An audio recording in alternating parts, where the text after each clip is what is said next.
Kita masuk bab baru lagi.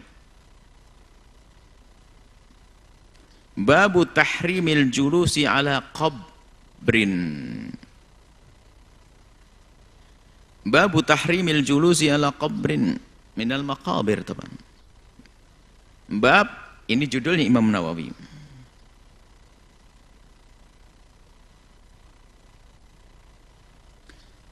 Bab tahrimil julusi ala qabrin, bab keharaman duduk di atas kubur. Dari judulnya Imam Nawawi mengatakan haram, sudah jelas. Cuman ini ternyata pendapat Imam Nawawi di dalam kitab ini sekaligus yang ada di dalam syarah Muslim. Imam Nawawi punya syarah mensyarih kitab Muslim dan juga seperti ini pendapat beliau. Cuman dalam diskusi panjang yang lainnya, dalam kitab-kitab yang lainnya yang juga setelah itu adalah para ulama-ulama madhab Syafi'i,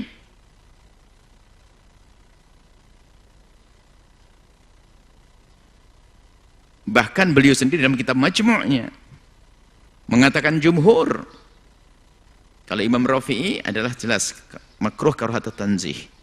Imam Syafi'i, Imam Nawawi datang setelahnya. Tapi Imam Nawawi ternyata punya dua pendapat. Di dalam kitab syarah Muslimnya adalah mengatakan itu adalah haram. Akan tetapi setelah diskusi panjang, melihat udah orang alim besar, kemudian beliau menjelaskan, menuturkan dalam kitab Majmu'nya bahwasanya jumhur Syafi'i, Imam Syafi'i dan jumhur ashab memaksudkan kemakruhan di sini adalah karahatut tanzih. Jadi dalam hal ini kita beri penjelasan dua hukum. Yang pertama mengatakan adalah haram, yang kedua adalah makruh dan itu yang dikukuhkan. Bahkan di dalam pembahasan sebelumnya isyarat juga tentang kemakruhannya.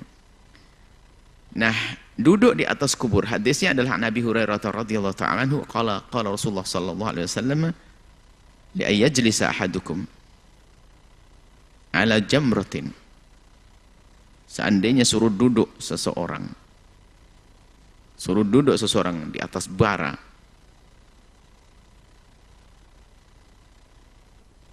wa tuhriq thiyabahu,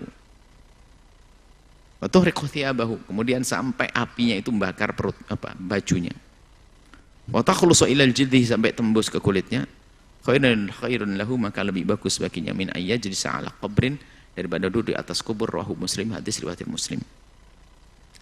Lagi dalam hal ini ada perbedaan di antara para ulama. Sengaja kami hadirkan begini, ini apa perbedaan ulama. Jangan kaku-kaku, jangan memandang picik kepada orang. Wawasan itu penting. Kalau selagi ulama berbeda ya sudahlah, ya jangan keras-keras kalau negur orang duduk di atas kubur. Yang lembut, ya ukhi, ya akhi, ini kuburan, ya ukhti, ini kuburan, ya saudaraku ini. Gak usah pakai teriak-teriak, gak usah pakai caci maki, olok dan sebagainya. Nah itu kapan? Di saat ini semuanya, baik yang mengatakan itu haram atau mengatakan makruh, itu adalah di saat kubur itu adalah masih diduga di dalamnya ada mayatnya. Kalau sudah ada dugaan bahwasanya sudah hancur, nggak ada lagi, sudah bercampur dengan bumi, sudah nggak ada bentuknya, maka kemakruhan dan keharaman sudah tidak ada. Seperti yang disebutkan pada pertemuan yang lalu, kalau sudah kubur yang sudah tidak ada meninggalkan apapun, bisa saja diisi dengan kuburan yang lain lagi. Bahkan sebagian madhab mengatakan boleh dijadikan bangunan apa saja, asalkan tidak bertentangan dengan syarat orang yang mewakafkannya. Kalau syarat yang mewakafkannya hanya untuk kuburan, bisa digunakan untuk kuburan lagi.